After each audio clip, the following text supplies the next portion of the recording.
어떤 생각을 하고 있을까? 이런 문제를 중심으로 이제 두 번째 주제로 우리 여러 패널 분들의 이야기를 듣도록 하겠습니다. 이번에도 우리 문 교수님, 우리 백이찬 고문께서 너무 큰 이제 화두를 던졌는데 그걸 다 하긴 힘들고요. 그러니까 우선 하나는 이제 우리 이건 교수께서 얘기하신 것 중에서 판문점선을 어떻게 볼 거냐. 판문점선은 3조로 구성되어 있지 않습니까? 1조에서 남북관계를 개선한다. 이건 상당히 미진했죠. 그러나 2조에서 소위 군사적 긴장 완화를 하고 그다음에 그 육상과 해상과 공중에서 적대 행위를 중단시키고 DMZ 비무장지대를 평화지대화하고 서해를 평화수역으로 만든다는 이 부분은 사실상 평양선언 1조에 반영이 되고 남북한 간의 군사합의서 부속 합의서를 함으로써 상당히 큰 진전을 봤다고 봅니다. 종전선언은 우리 이 교수 지적한 대로 전혀 진전을 못 봤고, 그러나 이제 완전한 비핵화는 말과 약속으로는 상당히 진전을 봤는데 구체적 행동은 나오지 않았다라고 하는 게 아쉬운 부분인 것 같아요. 그래서 뭐 사실상 뭐 70년 이상 된 한반도 분쟁이나 40년 이상 된 북핵 문제가 뭐 일거에 해소될 수 있는 건 아니겠죠. 그러나 어떻든 간에 2017년 위기 상황을 감안했을 때는 엄청난 진전을 본 것이고 지금 좌절이 있지만 그것이 뭐 전부는 아니라고 보고요. 두 번째, 그럼 현 상황이 지금 교착 상태가 왜 생겼느냐? 그건 당연히 이제 하노이 정상회담 때 결국에 회담이 결렬되면서 생겼던 문제죠. 회담 결렬은 뭐 때문에 생기느냐? 그건 간단합니다. 미국은 일괄 타결을 전제로 한 빅딜을 요구했어요. 그 미국의 기본적인 시각은 북한 보고 먼저 핵, 화생무기, 미사일을 선제적으로 해체하라. 그러면 북한 경제의 밝은 미래를 보장하겠다고 하는 얘기를 했거든요. 그러니까 미국이 줄 거는 구체적으로 얘기하지 않고 북한 보고 대량살상무기 해체를 선제적으로 하고 얘기를 하니까 북한은 지금까지 행동된 행동 원칙에 의거해서 동시 교환한다라고 하는 게 일관된 입장이죠. 그러니까 북의 입장에서 받지를 못하는 거죠. 반면에 이제 북한은 미국 언론에서 얘기하는 또는 한국 언론에서 얘기하는 스몰 딜을 제시를 했죠. 영변 핵시설을 완전 영구 폐기할 터이니 2016년 이후에 유엔 안보리에서 채택된 제재 결의안 중에서 북한 민간 경제에 영향을 미치고 민생에 영향을 미치는 것은 해제해달라고 요구를 했어요. 아마 북한 입장에서는 그 정도면은 뭐냐면 북한의 경우는 영변 핵시설이라고 하는 게 자기들 핵 개발의 심장부라고 얘기하니까 북한으로는 상당히 큰 카드를 내건 건데 이제 미국에서 그걸 받지 않은 거죠. 그렇게 본다면은 미국의 빅딜하고 북의 스몰딜 사이에 소위 충돌이 생기면서 결렬이 된 거였거든요. 물론 그 배후에는 이제 뭐 트럼프 대통령이 27일 날 밤 만찬에서 김정은 트럼프 두 정상 간의 한 얘기를 북쪽 측의 얘기들을 종합을 해보면 상당히 진전이 있었던데 그 다음날 28일 날 확대 정상회담 할 때 볼튼이 예상 밖으로 들어오고 노란 봉투를 제시하면서 판이 깨졌다고 보는 거거든요. 그러면 여기에 중요한 매개 변수는 마이클 코헨 전 트럼프 변호사의 미 하원 증언하고 관련된 것 아니냐. 즉 미 국내 정치적인 이유 때문에 트럼프 대통령이 적당한 딜, 썸 딜 가지고 가서는 워싱턴에서 민주당 정치인들 설득하기도 힘들고 워싱턴의 주류 그 전문가들도 이제 설득하기 힘들고 언론도 설득하기 힘들겠다. 그리고 이제 트럼프 대통령 패턴은 자기가 어떤 결정을 할 때는 모든 미디어가 주목을 해야 돼요. 그런데 이미 미국 미디어의 90%가 마이클 코헨 청문회에다 집중이 되고 하노이는 이미 잊혀져 버렸거든요. 제가 그 당시 2월 27일, 28일 제가 워싱턴에 있었기 때문에 그걸 얘기를 할 수 있습니다. 이런 상황에서 트럼프 대통령이 어중간한 딜을 가고 못 가니까 그래서 거기서 존 볼튼이 개입하면서 자, 빅딜 제시해서 북이 안 받을 것이다. 그러면 우리가 노딜로 가자. 그게 미 국내 정치적으로 봐서는 가장 수용 가능한 것 아니냐. 이런 해석이 이제 워싱턴에서 이제 지배적인 해석입니다.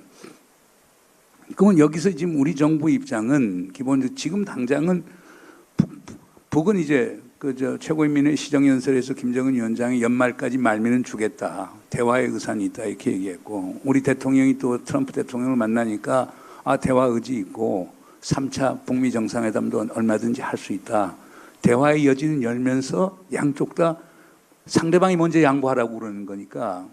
근데 그건 어려운 게 서로 간에 신뢰가 없으니까 어렵잖아요. 그래서 우리 정부가 낸 게 이제 결국 good enough deal, 그 영어로 그걸 표현해서 그냥 우리 국민들이 잘 이해가 안 되는데, 정부가 얘기하는 good enough deal은 그렇습니다.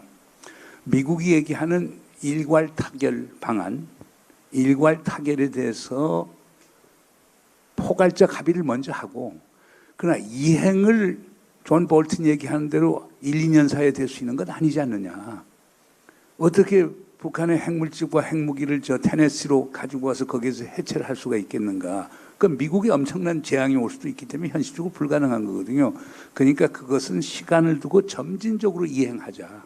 그리고 점진적 이행을 하는데 그냥 그것을 무작위적으로 하는 게 아니고 로드맵을 만들고 시간표를 만들어서 그렇게 하자. 근데 그러려고 하면은 평양과 워싱턴 사이에 신뢰가 있어야 되는데, 신뢰를 하려고 하면 북한 측에 좀 선제적 조치를 좀 해줬으면 좋겠다. 그럼 북한이 지금 보면 풍계리 핵실험장은 3분의 2 폐기했다고 그랬거든요. 근데 지금 국제사회가 검증해야 된다고 얘기했단 말이에요. 그래서 국제원자력기구 같은 데가 가서 전문가들이 뭐 토양 샘플도 구하고 감마 테스트도 하고, 그래서 어떤 실험들이 일어나는 걸 알고 있어야 사실상 그것을 국제사회가 받아들여 줄 수 있는 거거든요. 그다음 동창리 미사일 엔진 실험장이라든가 발사대 같은 경우는 김정은 위원장이 전제 조건 없이 미 유관국 전문가 참관하에서 폐기하겠다고 그랬거든요. 그러니까 우리들 입장에서 보면 그러면 약속한 거 하라. 지금 말과 약속은 했지만 행동을 하지 않았지 않느냐. 행동을 하면은 그거 갖고 만약 북에서 그런다라고 하면 우리가 미국 가서 얼마든지 설득할 수 있고, 아마 그렇게 되면 트럼프도 의회나 뭐 미국 언론을 설득할 수 있는 여지가 있는 거거든요. 왜냐하면 지금까지 이제 북의 입장에서 보면 말과 행동, 말과 약속은 했지만은 비핵화를 향한 구체적인 행동을 하지 않았기 때문에, 워싱턴 저도 가보니까요. 제가 뭐 얼마 전에 KBS도 나왔습니다만 워싱턴에서 한 거의 100여 명 가까운 사람들하고 인터뷰하고 토론도 하고 그랬는데, 그중에 한 뭐 90%가 회의주의자, 냉소주의자, 비관주의자예요.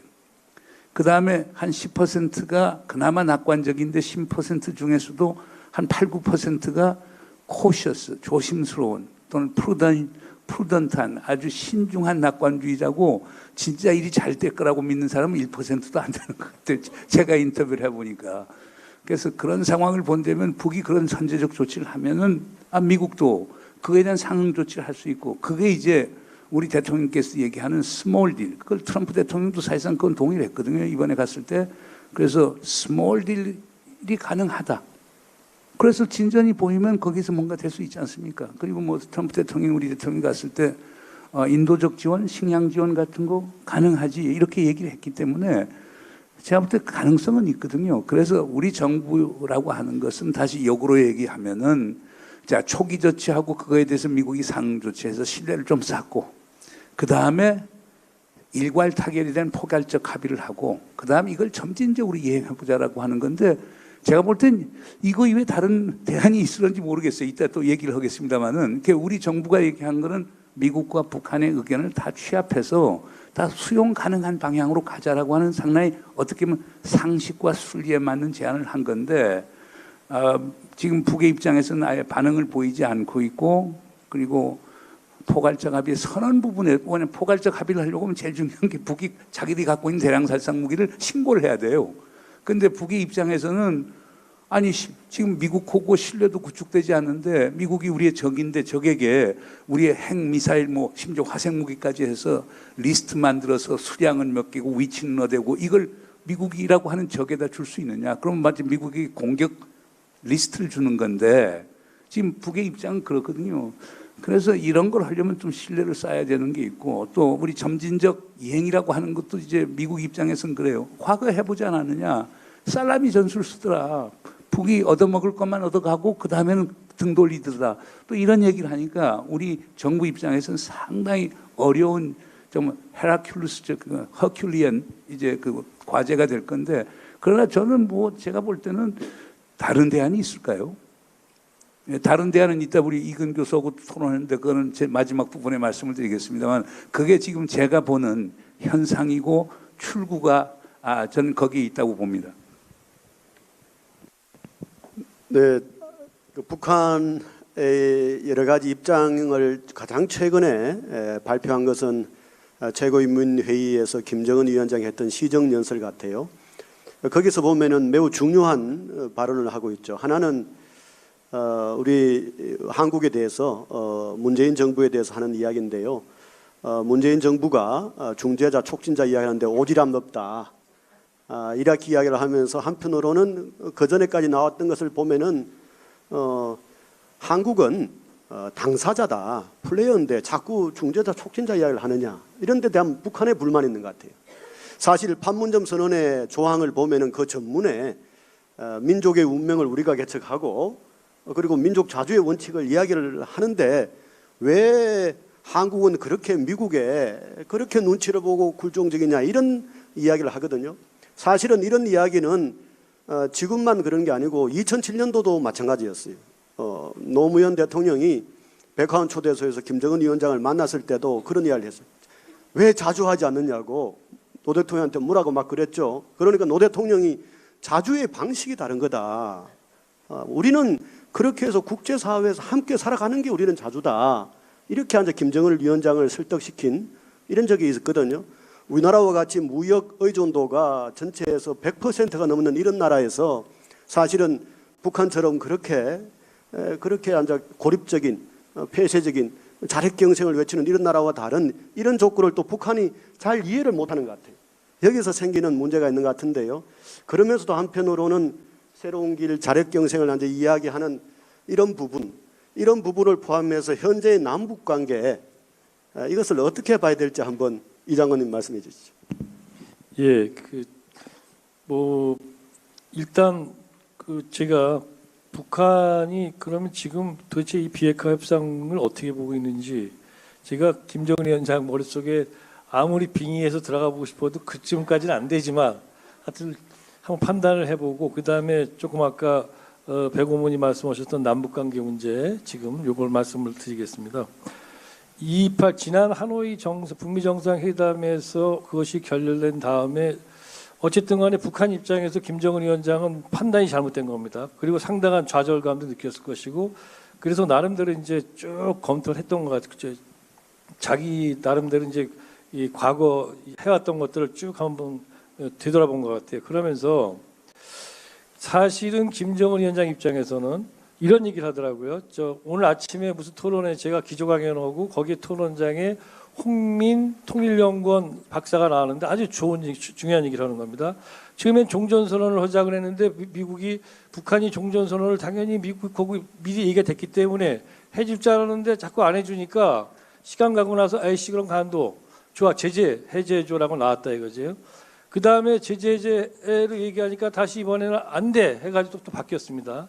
자, 여기서 제가 하고 싶은 얘기는 뭐냐면, 종전선언은 북한이 몸풀기식으로 이제 미국이 하자고 그랬으니까 이거 헛는 줄 알고 얘기했는데 안 된 거야. 그러니까 시간도 없고 그러니까 좋다. 나 솔직하게 얘기할게. 내 진짜 목적은 경제제재 해제야. 해가지고 경제제재 해제 갖다 딱 드러내놓고 이제 얘기했습니다. 그랬더니 미국이 지난 한반도 분단과 함께 미국이 들어와가지고 북한과의 대결에서 한 번도 승리한 적이 없어요. 그러다 보니까 미국은 거기다 항상 북한이 자기를 괴롭히고 있다고 생각하다 보니까 엄청난 불신과 함께 엄청난 콤플렉스를 갖고 있어요. 그러다 보니까 북한이 자기가 뭔가 압박하거나 공격을 해가지고 아파하는 모습을 보고 싶어요.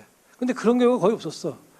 2005년에 9.1 공동성명이 됐을 때 북한 합의가 됐는데 그 며칠 후에 미국이 BDA라는 방코델타 아시아은행을 해가지고 금융제재가 하니까 북한이 난리쳤어. 그때 미국 사람들의 표정은 제가 그때 NSC 차장을 지면서 한국 정부에서 대북 정책을 제가 담당했는데 정말 진짜 그냥 너무너무 좋아하는 거예요. 우리한테 지금 야 북한 애들이 드디어 우리가 하는 게 반응했다 이러는 거예요. 그래서 비대 사건이 발생해가지고 난리가 난 겁니다. 이번에도 보니까 북한이 제재를 막 해제해달라고 달려드니까 그 대신에 비핵화 이렇게 하겠다니까 아 요거구나 얘네들이 드디어 비병을 질렀다. 절대 안 놔주는 거야. 다시 말하면 북한은 제재 해제를 일종 완화를 갖다가 나름대로 카드로 해서 비핵화를 하려고 솔직하게 속내를 내밀고 갔는데 미국이 볼 때는 이건 약점인 거야. 북한에 빡 붙잡은 거죠. 그러니까 먼저 해제 다 해 시고 나온 거예요. 그래가지고 이번에 최고인민회 회의에서 지난 4월 12일 날 김정은이 드디어 말했습니다. 이제 제재 같은 거에 매달리지 않겠다 이거 협상에. 자 지금부터는 제재가 제재 해제가 최우선 과제에서 아마 물론 속으로는 제재 해제가 제일 중요합니다. 그렇지만 그거 자꾸 말해봤자 오히려 역효과만 한다고 보는 거지. 그러다 보니까 의제가 바뀌기 시작했어요. 바뀌면 뭐가 있겠어요. 비핵화 협상에서 제재 해제가 얘기 안 된다면 북한이 원하는 건 군사 문제야.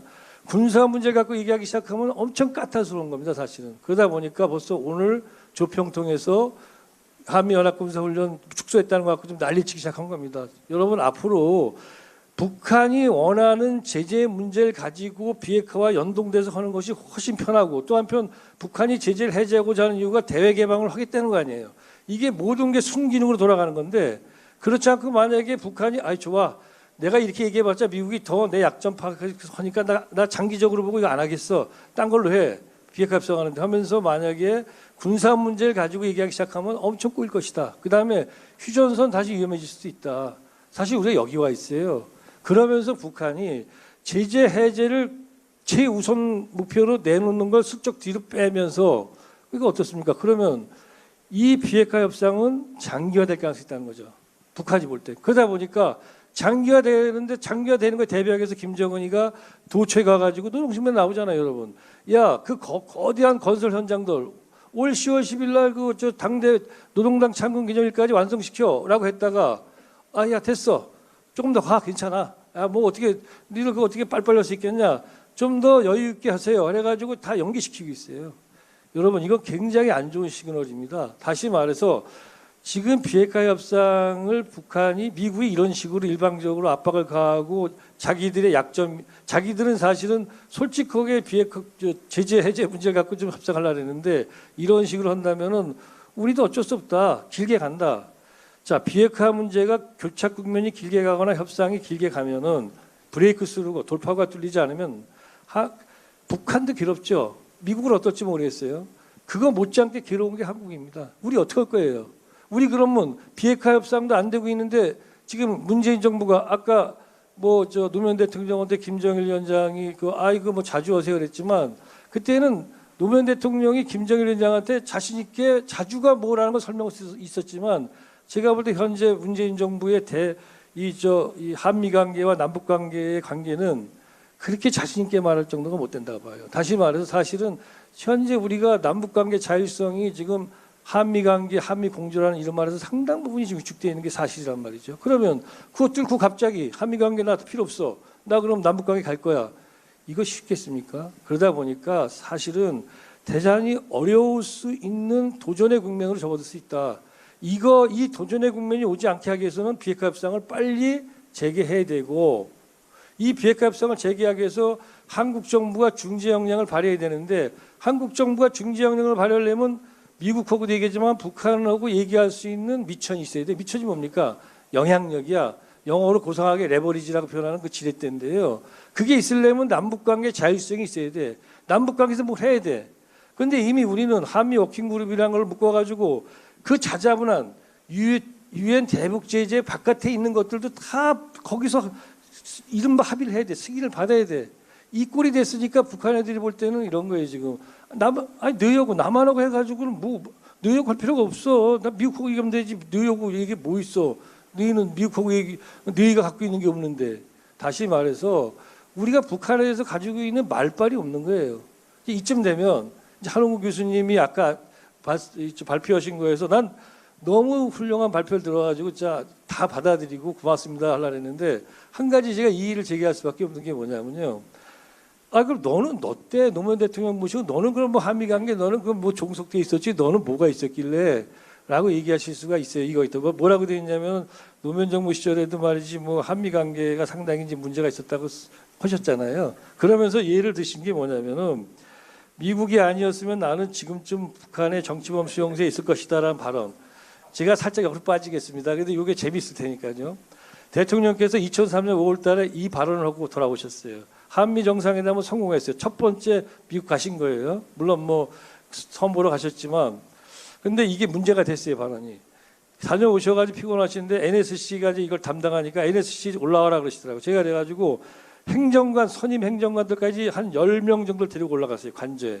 대통령께서 이제 남방 입고 허름하게 계시면서 뭐 물어보시고 그러는데 아, 이거 반응이 좀 어떤가? 그러길래 그 당시 시민사회 담당한 NSC 행정관이 누구였냐면 김창수라는 친구. 아시죠, 이름? 지금 저 남북 사무소 이 친구야. 김창수한테 대통령께 보고를 드려라. 김창수가 아, 지금 뭐 국내 여론이 너무 안 좋습니다. 지금 아니 정치범 수용자라고 말씀하셔가지고 아주 안 좋습니다. 그랬더니 대통령께서 이제 웃으시면서 내가 심했죠. 그러면서 하도 미국에서 여러 가지 좋은 대접을 해주길래 나도 무슨 립 서비스를 한다라는 게 그렇게 나왔다 그러면서 당시 실수를 인정하시더라고요.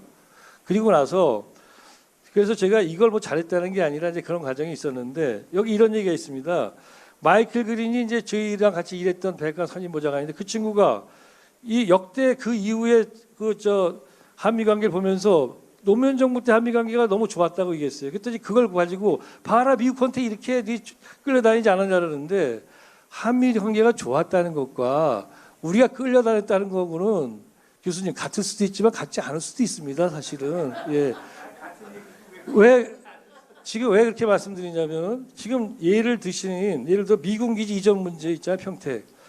우리는 왜 평택에 미군 기지 이전했냐고 얘기하지만 우리가 용산 기지는 청나라 옛날에 어디입니까 명나라 일본 임진왜란 때 명나라가 들어와가지고 있던 자리고 일본군이 주둔한 자리라서 여기를 갖다가 옮기는 것이 온 국민의 소망이었고 이 소망을 누가 표현했냐면 노태우 후보가 옛날에 대통령 선거 때 내놓은 거잖아요.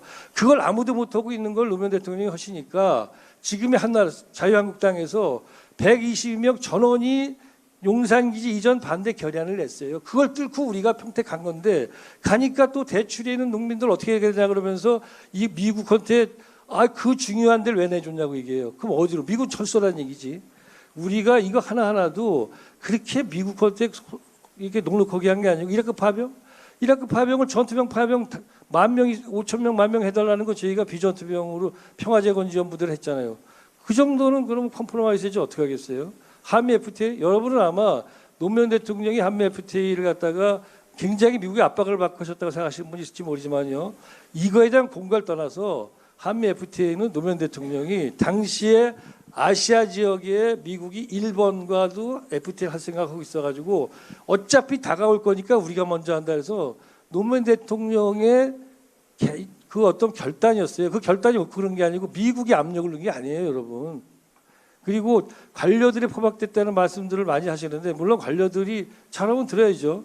저는 거의 매일같이 대통령님 책상 앞에 갔다가 보고서를 내고 보고 이런 사람이지만 노무현 대통령께서 관료들이 포박됐다는 것도 그 역사적 시기를 생각하면서 보셔야 될 것 같아요. 그래서 저는 우리가 잘했다는 게 아니라 그 시기 속에서 본다면은 저는 지금의 한미 관계보다는 지금 그때는 우리는 그래도 뭔가 얘기를 하려고 했었다고 생각해요. 왜 이 얘기를 하냐면 지금 우리가 미국에 대해서 얘기해야 됩니다. 지금 미국은 어떻게 얘기하냐면은 자 폼페이오가 얘기했잖아요. 북미 관계가 비핵화 협상 진전에 남북 관계가 앞서가는 일이 없었으면 좋겠다라고 얘기하면서 한미 워킹 그룹을 만들었는데요. 왜 이 얘기를 못 합니까? 바로 이 판문점 선언과 그 이전에 대북 특사 파견을 통해서 남북 관계가 우선적으로 발전했고 우선적으로 발전한 남북 관계를 가지고 한반도 평화의 국면을 열고 비핵화 협상을 만들어내고 북미 정상회담을 만드는 결정적 역할을 했는데 지금 와서 이 놀부십보야 딴 얘기하는 거란 말이에요. 아니 남북관계 우선 발전이 바로 한반도의 평화를 만드는 중요한 기제라는 걸 바로 1년 전에 우리가 역사적으로 경험했는데 지금 와서 그거 하지 말라면 우리는 뭘 미천을 해가지고 북한을 설득하겠어요. 아무것도 못하고 있다면. 그런 점에서 남북관계 자율성이 축소되어 있는 이 현상은 이걸 무조건 다라는 건 아니지만 웬만큼은 남북관계를 우리가 자율적으로 해야 된다. 즉 유엔 안보리 제재 결의에 해당되는 거는 못하지만 그 나머지는 적어도 미국한테 한미 워킹그룹에 물어볼 일이 아니죠. 우리가 하고 통보해줘야 되고 미국이 그럴 때 이건 아니니까 좀 봐주세요 그러면은 와서 얘기하면 그때 얘기를 들어야지. 매번 한미 워킹그룹에 가가지고 거기 가서 결정을 하면 우리가 뭘 할 수 있겠어요. 이런 점에서 아까 말씀들이 잠깐 나왔습니다마는 한미 관계의 남북 관계가 완벽하게 자율적일 수는 없지만 나름대로 북한을 중재하기 위해서는 설득할 수 있는 영향이 있어야 되는데 그걸 위해 가지고는 우리가 나름대로 자율성을 가져야 된다. 이 자율성이 축소되는 한은 우리는 북한을 설득하기가 어렵다. 그런 점에서 지금도 마찬가지입니다. 문재인 대통령께서 트럼프 대통령의 메시지를 가지고 계시기 때문에 김정은 위원장을 만나야 되는 게 아니고 바로 문재인 대통령께서 김정은 위원장과 트럼프 대통령을 중재할 수 있는 그 창의적인 아이디어와 힘이 있기 때문에 만나야 되는 거잖아요. 그리고 뭐 중재자 얘기하니까 뭐 무슨 중재할 수 있냐. 중재자는 기본적으로 당사자도 아니 3명, 4명이 당사자일 때는 그중에 2명이 서로 치고받고 싸우고 너무 극단적이면 나머지가 중재자가 되는 거예요. 그래서 중재자, 당사자 얘기는 그건 말장난. 그건 당사자 중재되는 거지. 그걸 가지고 뭐 미국은 어쩌고 그러고 북한이 왜 오지랖 넓다, 왜 당사자가 아니냐고 얘기하는 거는 쉽게 말하면 왜 너희들이 남북관계 이런 식으로 빼게 못하면서 나한테 와서 무슨 소리해 라고 하면서 불만을 얘기하는 거지 중재자 하지 말라는 얘기가 아니죠. 잘해주세요라는 얘기를 하는 거 아닙니까? 그런 점에서 잘하기 위해서는 지금까지 잘해왔다. 그러나 중요한 것은 한미관계도 중요하고 한미공조도 중요하지만 남북관계에서의 자율성의 확보 이게 지금 가장 중요한 과제다. 이 과제가 달성돼야지 지금 뭐 조금씩 해야죠. 그래야만 이 비핵화가 교착되는 것이 장기화되는 걸 막고 우리 정부가 중재자로서 역할을 창조적으로 할 수 있다고 저는 감히 주장합니다. 예.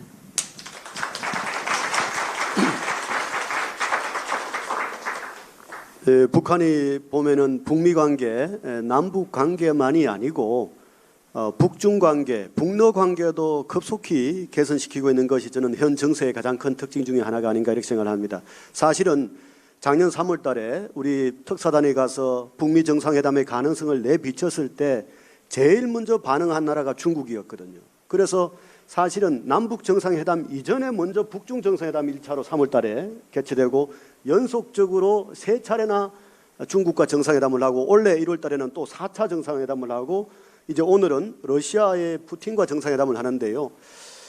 이런 면에서 보면은 사실은 북한으로서는 한편으로 남북 관계를 개선하고 북미 관계도 개선하지만 이른바 주변 중국과 러시아의 이 관계 개선도 매우 중요한 어떤 국가 전략으로 추진하고 있는 것 같은데요. 이러한 전면적인 어떤 북한의 외교 정책 나아가서 그것과 포함되는 현재 이 한반도와 동북아 문제를 어떻게 봐야 될지 조금 또 한번 다른 차원에서 우리 이건 교수님께서 또 한 말씀 부탁드립니다. 예. 네, 감사합니다. 저는 조금 다른 견해를 갖고 있는데 솔직한 입장을 말씀드리겠습니다. 저는 뭐 워낙 그 진영 논리를 좋아하지 않기 때문에 제가 말씀드리는 것이 어느 쪽에 더 유리할지는 잘 모르겠습니다만은 솔직히 보이는 대로 말씀을 드리면 저희가 지금 처해 있는 국면은 굉장히 안 좋은 국면인 것 같습니다. 여기서 이제 빠져나가기가 굉장히 어려운 상황인데 왜 그렇게 됐냐를 생각해 보면 저는 첫 단추가 잘못 끼워졌기 때문에 그렇다고 생각을 합니다. 과거에 있었던 일을 뭐 지금 다시 되돌이켜서 그때 안 그랬으면 좋겠다는 얘기를 하는 것이 뭐 큰 의미는 없습니다만은 왜 그렇게 됐는지를 보게 되면 이종구 장관님 말씀하신 그 자율성 문제가 왜 없어졌느냐를 보게 되면 사실은 그 트럼프 대통령의 전략에 저희가 너무 말린 것 같다는 생각이 들어요. 트럼프 대통령은 잘 아시다시피 두 개의 얼굴을 갖고 있는 사람입니다. 하나는 굉장히 괴팍하고 예측 불가능한 그런 얼굴을 갖고 있고 또 하나는 굉장히 냉정한 협상가라는 얼굴의 두 가지의 얼굴을 갖고 있는데 초반에 아까도 말씀드린 대로 2017년 5월, 7월, 9월, 11월에 걸쳐서 미사일 실험과 핵 실험을 할 때 우리가 봤었던 트럼프 대통령의 얼굴은 굉장히 괴팍하고 예측 불가능한 그런 얼굴들을 봤습니다. 김정은의 핵단추보다 더 큰 핵단추를 가지고 있고, 뭐 소위 말하는 그 코피 작전, 그러니까 블러디 노즈 작전이라 그래서 뭐 참수 작전이나 북한을 침공하는 작전 얘기도 흘러나왔고, 뭐 시리아에 그냥 뭐 중국과의 정상회담 기간이었습니까? 그때 바로 시리아의 그 이 미사일 타격을 지시하는 이런 모습들을 봤기 때문에 미국하고의 완벽한 공조를 하지 않으면 한반도에 전쟁이 일어날 수도 있겠구나라는 그런 불안감들을 트럼프 대통령이 심어줬죠. 그래서 우리 대통령께서도 아마도 그런 점을 유념하셔서 굉장히 한미 공조를 강조해서 나갔습니다. 그러니까 그 미사일 실험과 핵실험이 있었을 때 그 어떤 국가보다도 더 강력하게 북한 제재에 한미 공조를 했었죠. 그러면서 저는 그때 사실 이런 생각을 했습니다. 이렇게까지 강하게 공조를 하다 보면 카드가 남아있을 카드가 없을 텐데 나중에 어떻게 이 우리의 외교적인 카드를 만들어 나가실까라는 생각들을 했는데, 어쨌든 이제 그게 지금은 이제 엎어진 물이 됐는데, 그래서 그때 이제 만들어진 것이 뭐냐 하면 비핵화 역사상 유례가 없었던 가장 강력한 제재 전선이 그때 이제 생겼습니다. 이 트럼프의 괴팍하고 예측 불가능한 그런 모습들에 이제 다 말려가지고 중국과 러시아까지도 참여하고 진보 정부인 한국 정부까지 참여한 엄청나게 강력한 제재 전선이 생겼죠. 이렇게 모든 국가가, 국제사회가 북한의 제재 전선에 동참한 경우는 역사상 유례가 없는 경우이고, 아마도 가장 촘촘한 그런 제재가 이제 생겼는데, 그 다음에 이제 트럼프 대통령이 그 6월 싱가포르 정상회담 이후에 보여준 모습들을 보면 굉장히 냉정한 협상가의 모습을 보여줍니다. 제가 굉장히 놀란 부분이 뭐냐면 트럼프 대통령이 그렇게 괴팍한 사람임에도 불구하고 김정은 위원장에 대해서 성을 내거나 짜증을 내거나 안 좋은 얘기를 한 적이 없습니다. 그러니까 협상 국면에 들어간 이후에는 뭐 사랑에 빠졌다는 얘기까지 할 정도로 굉장히 관계가 좋고 굉장히 관계가 수총하고 그런 얘기들을 아주 일관적으로 해나오고 있습니다. 굉장히 짜증날 그런 국면에서도 아까 문재인 교수님께서 말씀하셨지만 그 코엔 청문회 기간 동안 얼마나 짜증이 났겠습니까? 근데 그럼에도 불구하고 하노이 정상회담 이후에 김정은 위원장과 굉장히 좋은 관계를 갖고 있다는 얘기를 해나가는 걸 보면 이 사람이 생각보다 굉장히 냉정한 사람이구나라는 생각을 했어요. 그리고 싱가포르 정상회담에서 어떤 얘기를 했냐 하면 그 군사훈련에 대해서 미국 스스로 굉장히 도발적인 훈련이라는 표현을 합니다. 프로보커티브한 훈련이라고 얘기를 하고, 이걸 전쟁 게임이다, 워 게임이라는 표현까지 쓰면서 북한의 입장을 거의 대면해 주는 듯한 얘기를 했죠. 그러니까 트럼프 대통령의 그 협상 국면에서의 전략을 보게 되면 저는 아주 엄청난 전략에 말렸다고 보는데, 한쪽에서는 역사상 유례가 없었던 제재 전선을 구축해 놓고, 다른 한쪽에서는 북한에 대해서 적대적인 감을 느끼지 않도록, 그러니까 도발이라는 카드를 아예 원천적으로 봉쇄하는, 그러니까 군사훈련도 안 하고 관계도 좋고 그다음에 북한의 위대한 지도자라는 칭찬을 해놓기 때문에 제재는 제재대로 걸어놓고 북한으로 하여금 아무런 카드를 못 갖게, 그러니까 군사적인 카드를, 도발 카드라는 것을 원천적으로 봉쇄해버리는 이런 그 국면에 딱 들어가 버린 것이죠. 그러니까 북한으로서는 외통수를 갖게 됐는데, 이 외통수를 풀려면 비핵화밖에 할 수 있는 방법이 없는 것입니다. 왜냐하면 군사훈련도 없고 그다음에 계속 좋은 관계라고 트럼프가 아주 일관적으로 얘기를 하고 있기 때문에 도발이라는 카드가 없는 것이죠. 그리고 그 프레임 안에 우리 정부까지 같이 들어가 버린 상황입니다. 왜냐하면 첫 단추를 잘 못 끼웠기 때문에. 그래서 우리가 갖고 있는 카드가 지금 없는 상황인데, 앞으로도 이제 이 국면이 잘 풀리기가 좀 어렵다고 보는 게 뭐냐면, 북한에서 이제 아까 우리 그 군사작전과 관련해서 이제 조금씩 불만을 제기하는 것이 트럼프가 막아놓은 도발 카드를 어떻게 해서든지 만들어내는 국면이라고 저는 봅니다. 그러니까 이런 축소된 군사작전이지만 이것들에 대해서 문제들을 제기하는 것이 도발 카드를 쓸 수 있다. 그러니까 우리는 이제 도발이라는 표현을 쓰고 자기들은 이제 북한에서 그렇게 표현을 안 쓰겠습니다만은 그런 것들을 이제 만들어 나가는 것인데, 이번에 조금 안 좋은 국면으로 들어간 이유는 뭐냐면 트럼프의 이 전략이라는 게 미국에서 초당적인 이 컨센서스를 이루는 것 같아요. 앞으로, 그러니까 민주당이나 공화당이나 트럼프의 전략을 쓰다 보니까 북한이 외통수에 몰리는구나.